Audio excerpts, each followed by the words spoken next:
కన్హా శాంతివనంలో యోగా మహోత్సవం 50 రోజుల కౌంట్డౌన్ కార్యక్రమం నిర్వహించారు. కార్యక్రమంలో కేంద్ర మంత్రులు కిషన్ రెడ్డి, ప్రతాప్రావు జాదవ్, ఎంపీ డీకే అరుణ పాల్గొన్నారు.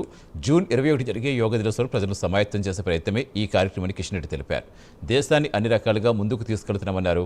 మానవ జీవన శైలిలో యోగా ఒక నిరంతర ప్రక్రియ అని ప్రతాప్రావు తెలిపారు.